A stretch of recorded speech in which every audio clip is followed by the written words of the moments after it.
주님을 아는 것이 우리의 힘입니다. 한 주간도 평안하셨습니까? 오늘 우리는 알리스터 맥글레스의 고난이 묻다 신학이 답하다 중 제10장 우리와 교감하시는 하나님이라는 주제를 함께 나누겠습니다. 오래 묵은 포도주처럼 조금씩 음미하면서 천천히 맛을 보아야 하는 그런 본문 중 하나는 바울의 가장 깊은 묵상이 담긴 한 서신의 첫 부분에 나옵니다. 그 본문에서는 인간의 고난과 하나님의 위로라는 주제가 우리의 주의를 사로잡습니다. 그것이 바로 고린도후서 1장 1절에서 3절에서 5절에 있는 말씀인데요. 찬송하리로다 그는 우리 주 예수 그리스도의 하나님이시요 자비의 아버지시요 모든 위로의 하나님이시며 우리의 모든 환난 중에서 우리를 위로하사 우리로 하여금 하나님께 받은 위로로서 모든 환난 중에 있는 자들을 능히 위로하게 하시는 이시로다. 그리스도의 고난이 우리에게 넘친 것 같이 우리가 받은 위로도 그리스도로 말미암아 넘치는도다. 이 말씀이 증언하는 대로 하나님은 자비로우신 분이십니다. 하나님은 자비로우시다. 이 말은 라틴어에서 온 것으로 어떤 사람과 함께 고난을 받음이라는 기본 의미를 가지고 있습니다. 거기에 친절, 고려 혹은 관용 등의 확대된 의미를 가지고 있죠. 자비로우시다는 것은 고난을 받고 있는 어떤 사람 곁에 함께 할 수 있다는 것, 그들의 고통과 고뇌를 함께 나눌 수 있다는 것입니다. 공감한다는 말 역시 상당히 비슷한 의미를 갖고 있으나 그 말은 헬라어에서 나온 말입니다. 그리스도는 우리에게 공감하는 대제사장이십니다. 그분은 우리가 겪어야 하는 모든 것을 겪으셨습니다. 그것을 알면 우리는 그분께 자신있게 다가갈 수 있을 것입니다. 왜 그럴까요? 그는 우리의 곤경을 이해하기 때문입니다. 실로 그분은 그것을 나누어지고 우리와 강력한 공감대를 형성하셨습니다. 이런 생각은 우리에게 영적 통찰과 위로 이상을 줍니다. 그것은 우리가 고난을 경감시키기 위해 애쓰도록 자극합니다. 왜 그럴까요? 세상의 고난은 하나님께 영향을 미치기 때문입니다. 그것은 그분을 슬프시게 합니다. 역사의 장들은 하나님의 눈물로 얼룩져 있습니다. 우리가 세상의 고난을 경감하면 그 고난을 공유하시는 하나님의 슬픔을 줄여드릴 수가 있습니다. 우리의 고난은 그분의 고난이고 그분의 고난은 우리의 고난이기 때문입니다. 아마도 십자가에 달리신 그리스도의 얼굴, 고통과 눈물이 가득 찬 그 얼굴에는 피조물이 썩어짐의 종로로 타는 데서 해방되기를 기다리시는 하나님께서 피조물이 탄식하고 고통당하는 모습을 보면서 느끼시는 마음이 드러나 있는 듯합니다. 그런데 하나님께서 어떻게 우리의 고통을 공유하고 이해하실 수 있을까요? 그것은 고난받는 종이신 예수 그리스도를 통해서입니다. 고난받는 종은 우리와 같은 인생의 상황을 공유하십니다.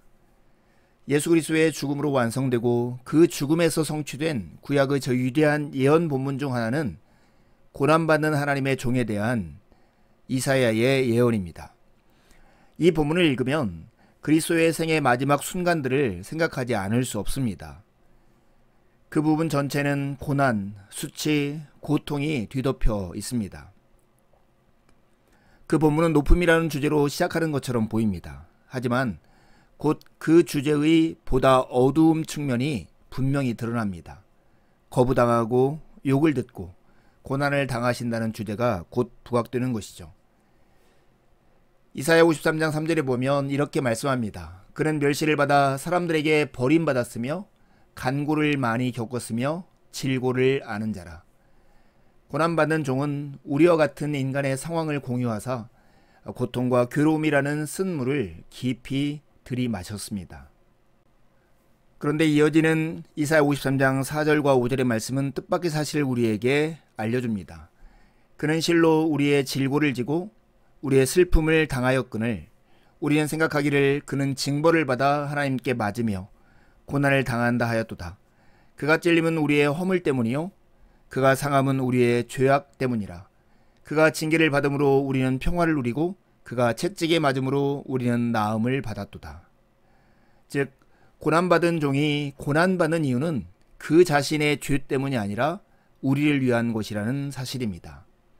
하지만 어떻게 이럴 수 있을까요? 그리고 왜 그럴까요? 종은 악한 세상의 슬픔을 자기 어깨에 지고 있습니다.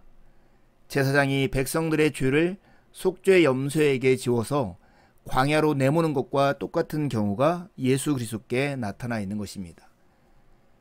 정죄를 받은 것은 우리이며 우리가 받을 벌을 대신 받으신 분은 고난받는 종이십니다. 우리의 고난이 그분에게 지워졌습니다.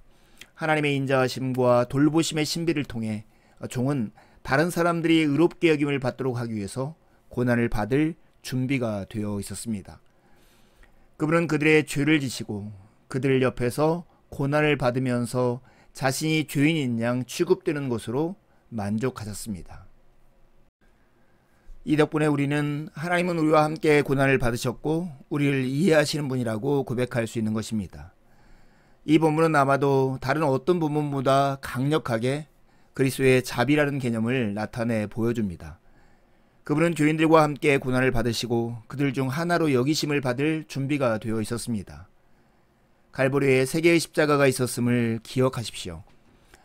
예수님은 두 범죄자, 곧 세상 사람들이 보기에 죄인인 사람들 사이에서 죽임을 당하셨습니다. 그리스도가 죄인들과 함께 고난을 받으셨는데 그분의 자비하심에 대해 더 이상 어떤 극적인 상징을 원할 수 있단 말입니까? 여기서 우리는 예수님이 죄인들과 함께 고난을 받는 것을 봅니다. 그분은 그들 가운데 하나로 여김을 받았으며 그들과 같은 운명을 당하라는 판결을 받았습니다. 그리고 그분은 이렇게 동일화되는 것을 받아들이셨습니다. 하나님은 먼 거리에서 이해하지도 못한 채 우리의 상황을 바라보시는 분이 아닙니다. 그분은 우리와 함께 고난을 받으셨고 우리를 이해하시는 분이십니다. 그리스도는 고난 중에 있는 우리와 교감하시는 분이십니다. 교감과 감정이입은 큰 차이가 있는 단어입니다. 우리는 교감과 감정이입이라는 서로 관련된 하지만 서로 다른 개념을 구분해야 합니다. 교감은 다른 누군가와 동일한 경험을 겪었던 상황입니다. 말하자면 우리는 그들과 함께 고난을 받은 것입니다. 하지만 전문적인 상담에서는 감정이입이 최고로 중요합니다. 위로가 필요한 누군가에게 도움이 되기 위해서는 우리 자신이 그들의 상황에 처한 것처럼 생각하도록 애쓰면서 이런 경험을 겪었다면 분명 어떤 느낌이 들까라고 질문을 해야 합니다. 감정이입의 예를 들면 우리가 돕고자 하는 사람이 암으로 죽어가고 있다고 생각해 보십시오. 하지만 우리는 아픈 곳 하나 없이 건강합니다.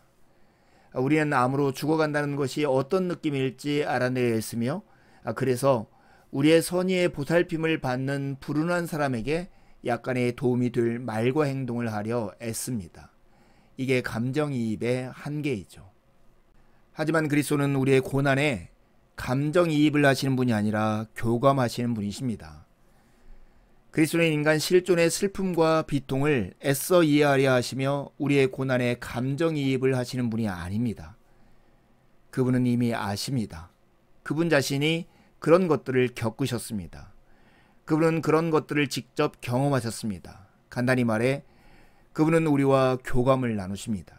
그리고 그것을 알면 그런 상황에서 그리스도께 더욱 깊이 있고 수준 높은 기도를 드리게 됩니다. 우리는 그분이 이미 우리의 필요를 아시며 우리보다 먼저 그것을 경험하셨다는 것을 알고 자신 있게 그분께 기도할 수 있습니다. 시험당하는 것 때문에 괴로워하고 있습니까? 그리스도는 우리가 일찍이 겪을 만한 어떤 시험보다도 더 심한 시험을 겪으셨습니다. 그리스도는 모든 일에 우리와 똑같이 시험을 받으신 이로되 죄는 없으시니라 라고 히브리서가 증언하고 있지 않습니까? 고난과 고통을 당하여 괴로워하고 있습니까? 그리스도가 십자가 처형의 고통을 당하셨음을 기억하십시오. 그분은 그것이 어떤 것인지를 잘 알고 계십니다. 이제 두 가지 질문을 하고 이 과를 마치려 합니다. 모든 위로의 하나님은 단지 우리의 고통을 이해하시는 분이 아니라 함께 느끼고 함께 고난을 받으시는 분입니다. 그 차이가 우리에게 어떤 의미가 있을까요?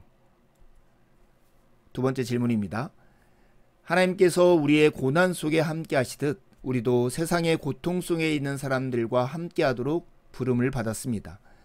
최근에 누군가의 고통에 감정이입이 아니라 교감으로 함께 했던 순간이 있었습니까?